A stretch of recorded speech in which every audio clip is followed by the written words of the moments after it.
자, 안녕하십니까. 10월 네 번째 주간 총정 일부, 점심시간을 이용해서 일부를 먼저 팟캐스트 방송을 녹음을 좀 시작을 하도록 하겠습니다. 장마감 브리핑 부분들은 주말 사이에 또 정리를 해서 다시 올려드리긴 하겠지만, 시장이 상당히 좀 강하죠. 색채가 다양해지고 있어요. 색채가 다양해지면서, 오늘 건설업종 상승 부분, 조선업종 상승 부분도 상당히 좀 강하게, 전기전자 쪽은 소폭이 약세이긴 합니다만은, 시장 지수는 그렇게 크게 움직이지는 않아요. 하지만 양봉이긴 합니다만은, 하지만 종목군의 움직임 자체는 우리가 계속적으로 제가 말씀드렸던 경기 민감주 쪽 미리 안 움직이는 쪽에 포석 부분들을 해 두셔야 된다는 코멘트를 좀 드렸는데, 오늘 기본 4%, 5% 정도 대형주 라인인데도 불구하고 외국인들이 우리가 전체 주식의 30% 이상의 매집을 하고 있다는 코멘트를 드렸고, 그로 인해서 조금의 매수만 들어와도 대형주도 못 간다는 그런 관점보다는 대형주도 좀 더 탄력적으로 움직일 수 있다는 하나의 반증 부분들을 좀 보여주고 있습니다. 그래서 방송 중에 여러분들한테 코멘트 드렸던 종목군들, 지금 한번 제가 몇 가지 정리를 해봤더니 상당히 많이 올라왔어요. 삼성 엔지니어링 같은 경우 만원대에서 지금 거의 13,000원 근접을 하고 있고, 현대차 같은 경우에도 13만원대에서 지금 16만원대, 거의 한 20% 가까운, 삼성엔지도 20% 넘어섰고, 도산인프로코어도 8,000원대 얘기를 드렸는데 9,700원, 이제 만원 거의 근접하죠. 이 종목도 거의 이제 20% 정도 수익률. 그 다음에 달러 인덱스 같은 경우에는 91선에도 95선 정도, 95에서 96, 55.5 이 정도 넘어가면 한번 차익 챙겨 두실 필요가 있다라는 얘기를 좀 드렸고, 이쪽 환율 부분들은 91에서 95 이 숫자상으로는 얼마 안 된 것 같지만 레버리지가 상당히 좀 높습니다. 레버리지가 상당히 높기 때문에 일반 옵션 정도까지는 아닌데 레버리지가 상당히 높다는 거 얘기를 좀 드려보도록 하겠고, 그리고 포스코 같은 경우에는 팟캐스트 방송 전에 22만원대부터 얘기 드렸는데 34만원대죠. 아주 바로 미터라고 보시면 될 것 같아요. 그래서 22 통화정책회의가 9개월 정도 연장이 됐죠. 테이퍼링을 올해 할 거라고 생각을 했는데 이게 연장이 되다 보니까 하나의 지난번 부채한도 협상처럼 시간을 벌었어요. 유동성의 시간을 벌었어요. 물론 FMC 회의가 있고 그 다음에 연준 의장의 성향 부분도 좀 있지만 시장의 컨센서스 자체는 그렇게 나쁘지 않습니다. 단지 우리는 확인을 하고 가자라는 얘기를 좀 드렸죠. 신용장고 부담이 있기 때문에 너무 무리하지 말고 이렇게 올라간 종목보다는 밑에 있는 종목군들 한 10에서 15% 정도, 10%에서 20% 정도 수익권이 나면 한번 챙겨 둬놓고 이 흐름 부분들을 체크하자는 게 기본 매매 전략입니다. 그래서 그 부분들은 장 마감 후에 다시 한번 코멘트 드리도록 하겠고, 네 번째 주간 총정리 1번 첫 번째 시간입니다. 그래서 어떤 얘기를 좀 드릴까? 그래서 월요일날 제가 매일매일 아침마다 정리를 하는 내용 부분들을 보면서 아침 브리핑에는 10분, 15분 정도 장 시작 전에 제가 짧게 정리를 하고 시장으로 들어가기 때문에 디테일하게 하지 못했던 부분들을 주간 총정리 시간에서 시간을 두고 계속 올려드리고 있는데, 월요일자 기사 부분들을 보니까 한 8가지 정도가 제가 정리돼요. OCI, LG디플, 그 다음에 반도체 쪽 산업 업황, 그 다음 현대 기아차, 아베노믹스, 현대 미포조선, 현대중공업, 실적 관련된 부분들, 그 다음 허리케인 효과, 권오윤 부회장, 그리고 정치 관련된 부분들에서 뭘 얘기할까 드릴까 했더니 지난번에 잠깐 얘기를 드렸는데 시진핑 정권 어떻게 이렇게 강해졌는가, 이거는 어떤 페북에 어떤 분이 잘 정리를 재밌게 쓰신 분이 계시더라고요. 약간 루머도 섞으셨지만, 그래서 그 내용 부분들 제가 간단하게 좀 정리를 하면서 별도 시간에 코멘트 드려보도록 하겠고, 그 다음에 이제 중동 지형이 지금 조금씩 바뀌고 있어요. 그럼 왜 이렇게 해외 지역, 우리나라 정치권도 어려운데 외국의 정치 부분들까지 봐야 되냐? 상당히 큰 영향이 있다고 말씀을 드렸죠. 시진핑 같은 경우에는 우리나라 산업과 연관 부분이 있고, 중동 지역 같은 경우에는 유가 측면하고 우리나라 건설업종하고 상당히 연관 부분도 좀 크기 때문에 여기에서 만약에 좀 나쁜 영향 부분이 있다면 그쪽 관련된 섹터가 다이렉트로 영향을 받는 경우를 많이 봤어요. 제가 20년 넘는 시간 동안 보면 별게 아닌 것 같은데 이렇게 돌아가지고 그쪽 섹터를 누르는, 단기적으로 하락 모멘텀을 만들든가 단기적으로 상승 모멘텀을 만드는 케이스들이 상당히 좀 많았습니다. 그렇기 때문에 중간중간 한꺼번에 정리를 하려면 이건 조금 버거우실 수 있으니까 중간중간 여러분들한테 코멘트를 드릴 테니까 그 부분 참고하시면서 투자에 참고하시면 될 것 같다 라는 코멘트를 좀 드리고, 자, 첫 번째 내용부터 좀 보도록 하겠습니다. 오늘 조선업종이 상당히 좀 강세입니다. 오늘 지금 금요일장에 조선업종, 삼성중공업이라든지 건설주도 많죠. 삼성엔진으로 강세가 좀 나오고 있지만 조선업종이 다시 강세가 나왔는데, 월요일날 아침 브리핑에서 어떤 얘기를 드렸냐면, 우리가 지금 두 가지로 색깔 부분들을 좀 나눴죠. 아침에도 아침 브리핑에도 말씀을 좀 드렸던 것처럼 어떤 실적이 좋다라는 것은 2, 4분기, 3, 4분기에 다 좋았던 종목군들이 있죠. 시장에서 모두 다 알고 있는 종목군들, 올해 최소한 30%에서 50% 이상의 상승을 이끌었던 종목군들 같은 경우에는 지금 차익 실현 관점 부분들이 상당히 좀 팽배하고, 그런데 기관 리포트를 보면 뭔가 계속 좋다고 나와요. 그러면서 좋다는 리포트가 나오는데 매도 창을에 그날 외국인들 매수하고 외국인들 기관의 매매 현황을 보면 기관 창구에서 애널리스트들 리포트는 매수 리포트, 긍정적인 리포트가 나오는데도 불구하고 기관들은 그걸 보고 열심히 팔죠.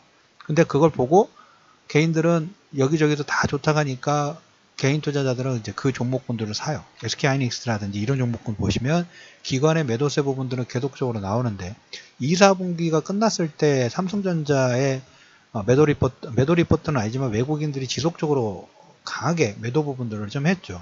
그러면서 다시 부채한도 협상 부분들 뒤로 3개월 미뤄지니까 그때 삼성전자가 다시 매수 들어왔어요. 그러니까 실적 발표 나올 때는 매도하고 그 다음에 밑에 계속 하락 부분 진행되다가 부채한도 협상 부분들이 좀 미뤄지니까 괜찮네, 시간 벌었네 하고 삼성전자 치고 올라왔죠. 그리고 이제 이번에 삼성전자라든지 SK하이닉스 실적 사상 최대치 부분들 보고 외국인, 특히 기관 같은 경우에는 긍정적인 시그널의 리포트라든지 뉴스라든지 이런 부분이 나오는데 자기들은 열심히 팔고 있고 개인들은 또 열심히 사고 있어요. 엇박자를 타고 있다는 거죠. 그런데 저쪽 섹터는 그렇게 진행되는데 그 외에 조선, 건설, 경기, 민감주 전체적으로 다 지금 보면 이 전기전자 쪽이 만약에 100이라는 수로 올랐다면 그 외의 섹터들은 20, 10 이 정도밖에 오르지 못했죠. 이 갭 차이가 상당히 크다고 말씀을 드렸어요. 그래서 월요일장에 아침에 뭘 말씀드렸냐면 지금 어차피 25, 26, 27 실적 발표의 종목군들 얘기를 드리면서 실적이 좋은 종목군, 모멘텀이 좋은 종목군, 최소한 시장의 기대치가 낮은데 실적 서프라이즈 나는 종목군들은 반등 부분들이 더 강하게 나올 수 있다는 코멘트가 기본 케이스였죠. 위에 올라간 종목군 제외하고 그 외의 종목군들은. 그래서 월요일 날에 현대미포조선의 9월 수주액이 19억, 그리고 전년 대비 750%가 올라갔다는 코멘트를 드렸어요.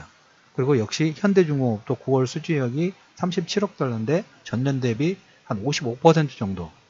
그러면 현대미포조선은 전년 대비 700%가 증가를 하고 있고 수주액이, 그 다음에 현대중공업 같은 경우는 9월 수주액이 전년 대비 55% 정도. 뭔가 죄송합니다. 건설이라든지 조선 같은 경우는 수주산업입니다. 그리고 경기가 좋아진다 해서 바로 이렇게 발주가 바로 늘어가는 게 아니라 정말 느리게 발주라든지 이런 부분 순차적으로 나오죠. 그래서 어떻게 보면 우리가 전기전자 쪽이라든지 전기전자 쪽은 양은 냄비라고 약간 좀 그러니까 경기가 조금만 돌아나거나 그러면 경기의 사이클에 따라서 이익 부분들이 빠르게 반영이 되는 그런 쪽 섹터이고, 여기 같은 경우는 금액 자체가 워낙 크죠. 파이 자체가 워낙 커요. 그래서 약간 뭐라 그럴까요? 양은 냄비는 아니에요.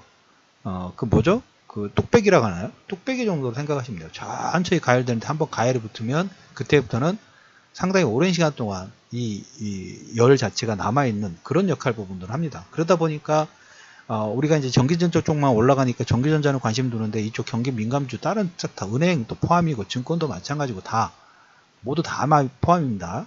경기 민감주 전부 다는 지금 서서히 ISM 제조업 지표 올라가고 있고, 그 다음에 글로벌 경기 부분들, 그 다음 우리나라 수출 부분들 이번 주 내내 아침 브리핑마다 제가 강조를 해드렸죠. 이렇게 지금 글로벌 전체적으로 매크로가 서서히 가열되고 있죠.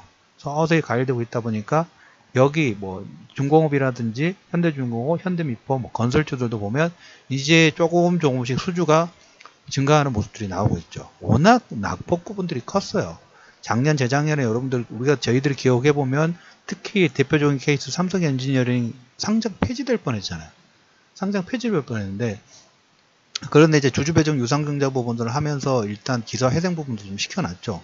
삼성 엔진은 어떻게 이 해가 나갈지 상당히 이제 기대가 된다고 말씀드렸어요. 그래서 10,000원대 말씀을 좀 드렸고 지금 13,000원대까지 반등 부분 좀 나왔죠. 그래서 월요일날 기사 부분에서 현대미포조선 9월 수주액, 현대중공업 수주액 이 부분들은 조선건설 이쪽 전체 섹터 부분들은 워낙 지금 낙폭 과대이고 그 다음에 실적이 예전만큼 아직까지는 좀 빠릅니다. 천천히 올라갈 거기 때문에 그래서 최소한 삼성엔지도 정고점 수준 정도까지 그 다음에 현대미포라든지 현대중공업도 이 조선 섹터 부분도 실적 상승 부분들이 빠르게 좀 진행이 되고 있다라는 코멘트 좀 드려보도록 하겠고 여기에 이제 그 실적 관련된 부분들에서 또 하나가 월요일장에 제가 말씀드렸던 부분이 그거예요.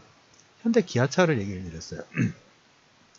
어제 자동차 섹터가 상당히 강한 상승 부분들 좀 나왔죠. 참 말이 많았어요. 오늘 아침 브리핑 부분에서 땅 관련된 부분을 잠깐 얘기를 드렸지만 월요일장에 어떤 기사 부분들을 제가 아침 브리핑에 설명드렸냐면 현대 기아차가 그러니까 우리가 현대 기아차의 하락 요건 부분들을 따져본다면 딱 큰 게 두 가지가 있어요. 첫 번째가 한전부지 10조 사가지고 성장 동력 부분들 다른 회사들은 10조면 웬만한 뭐 회사들 사버릴 수 있는데 땅에 투자를 했다는 그걸로 몸매를 맞았죠. 향후 성장 동력 부분 어떻게 할 것이냐 거기에 대한 비전을 제시를 해달라. 그 제시 부분들이 명확하지 않으니까 상당히 몸매를 맞았던 현대 기아차입니다. 첫 번째. 그리고 그 몸매 부분들이 주가가 워낙 하락 부분이 나와서 조금 괜찮아지려고 하니까 그때 이제 사드 때문에 중국 관련된 시장 점유율 대표적인 퍼포먼스가 그거였죠. 어디 중국 신문에 현대차 올라가가지고 현대차 차량 유리 깨는 거 그 신문은 사진이 그만큼 나왔죠. 그게 어떻게 보면 사드의 영향의 대표적인 케이스라고 보시면 될 것 같아요. 그래서 그걸로 인해서 현대 기아차의 시장 점유율 하락 이 두 가지가 이 자동차 섹터 부분 밸류에이션이 너무 낮은 상태에도 불구하고 시장에서 모멘텀 측면에서는 완전 마이너스죠. 그러다 보니까 주가가 올라가지 못했어요. 주가가 올라가지 못하다 보니까 시장에서는 소외받는 종목군이었고 개인 투자자들은 워낙 주가가 비탄력적으로 움직이고 그리고 뭐 전저점을 깨는 파동 부분이 나오다 보니까 다 손절매를 하고 나가 떨어졌죠. 나가 떨어져서 그런데 이 현대 기아차 같은 경우에는 물론 중국에 대한 영향 부분도 그걸로 인해서 주가가 다 선반영이 됐어요. 반영 부분도 어느 정도 끝났어. 그러면 중국 시장만 있느냐? 그건 또 아니죠. 남미 지역도 있고 북미 지역도 있고 아시아도 있고 그다음 유럽도 있죠. 러시아도 있고. 근데 유럽 쪽에서 조금씩 살아나는 모습, 남미 지역에서 살아나는 모습. 물론 중국에서는 마이너스는 요건이 있는데 마이너스 10이었다면 마이너스 10에 대해서 주가가 마이너스 10만큼 조정 부분들을 받았어요. 근데 마이너스 10은 받을 만큼 다 받았고 그 외 지역에서 플러스 5 이렇게 조금씩 올라오는 모습들이 나오다 보니까 주가가 어떻게 되나요? 개인 투자자는 이제 그 종목 보기도 싫어요. 왜? 워낙 시달렸기 때문에.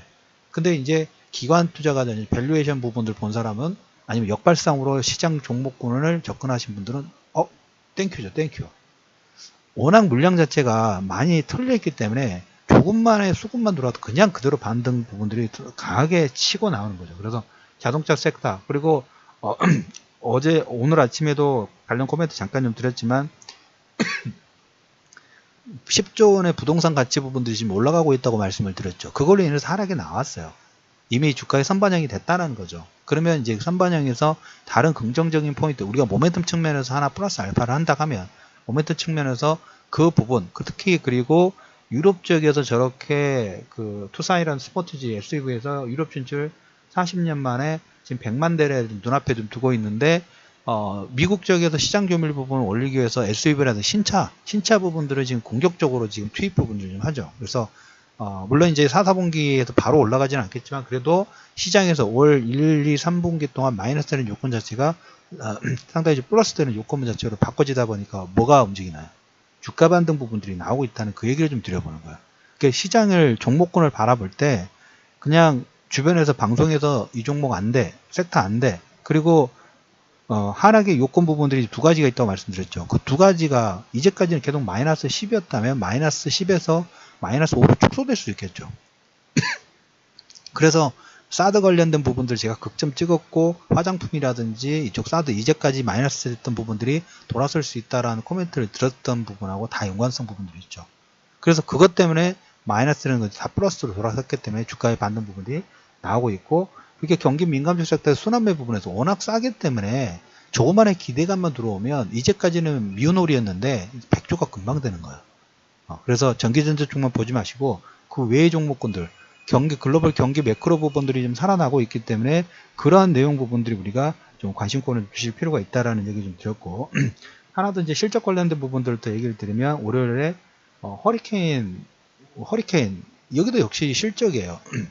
SO일은 상당히 많이 올라왔습니다만은 허리케인 효과로 해서 실적 단지 정유 4사가 3분기 영업이익 폭증 진행이 되고 있습니다. 폭증. SK이노베이션은 뭐 지금 1100% 이상의 상승 부분들. 저는 근데 이 정유뿐만 아니라 화학도 보면 정유랑 화학이는 다 경기 민감주 쪽이죠. 경기 민감주 쪽 부분들은 여기도 역시 순환매 부분들이 진행될 건데, 우리가 이제 10월 이제 주간 총정리 부분에서 제가 잠깐 어느 분이 아까 페이스북에서 정리해두고 시진핑이 어떻게 1위 권력까지 올라왔는가, 장점이나 후진타워의 어떤 권력구도 부분이 어떻게 정리가 되면서 시진핑이 1인 독재 천하 부분들이 됐는가, 이 부분을 잠깐 한번 좀 얘기를 들어볼 건데, 1기하고 2기의 분석 부분은 지난주에 주간 총정리부에서 말씀드렸던 것처럼 환경 관련된 부분들이 상당히 집중이 좀 될 가능성 자체가 좀 커요. 그래서 여기에 화학이라든지 환경 쪽으로 어느 쪽을 누르냐에 따라서 우리나라 화학 관련된 부분도 어떤 정책적인 그 산업 구도의 부분에서 어떤 긍정적인 효과 부분들도 한번 기대를 해볼 수 있는 그런 내용이지 않을까. 그래서 첫 번째 시간에는 색채가 좀 다양해지고, 이 내용들은 지금 오늘 제가 금요일장 점심시간을 통해 가지고 일부 방송 부분들 잠깐 녹음 부분들을 진행을 하고 있는데, 월요일날 미리 시장에서 보여줬다는 거예요. 제가 아침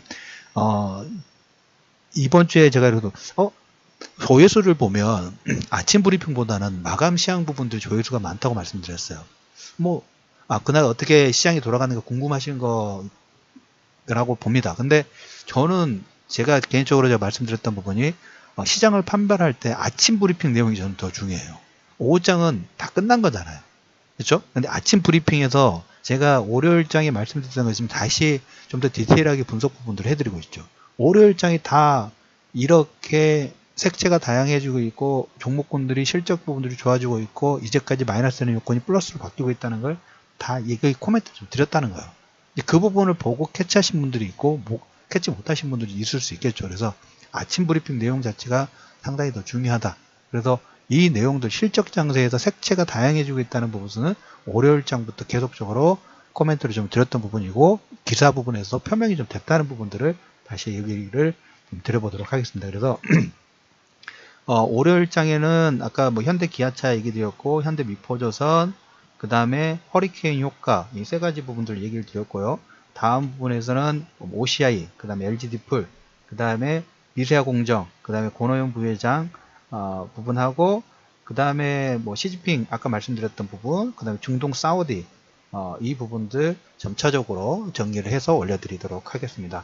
첫 번째 방송 점심시간을 통해서 잠깐 올려드린 거니까 여기까지 마무리하도록 하겠고, 잠시 후에 마감 브리핑, 시장 자체가 워낙 지금 강하기 때문에 기조 부분들은 아까 말씀드린 대로 한 10에서 15% 정도 정원호 수익 부분을 나오면 일부는 챙겨 두시면서 FMC라든지 연준은사에서 큰 변수 부분들의 시장 컨센서스 부분들은 없긴 합니다만은 우리가 확인을 하고 가자고 말씀을 좀 드렸죠. 그래서 그때까지는 완급 조절 수익 나신 부분들은 잘 챙겨 두시고, 항상 제가 강조를 드린 부분 중에 하나가 뭐냐면 100원짜리 1000원짜리 미만 저가주 하는 시장 아닙니다. 시장 자체에서 우리가 3000에 대한 기대감 전혀 변동사항이 없어요. 그리고 종합지수 3000이나 코스닥 700포인트? 그거 그렇게 어려울까요? 지수 자체가 물론 중요한 게 아닙니다만, 그렇기 때문에 큰 판이 움직이고 있는데, 100원짜리, 200원짜리 매매 부분들 해서 내 주식수가 많아지면 기분 좋아하는 시장 매매 부분들을 하면 엉뚱한 포석 부분들이 될 수 있다라는 코멘트 드리면서, 좋아요하고 친구 공유하기, 많은 힘이 될 수 있습니다. 많은 클릭 부분도 부탁드리면서 이슈맨의 주식수는 주간 총정리 첫 번째 시간 마무리하도록 하겠습니다.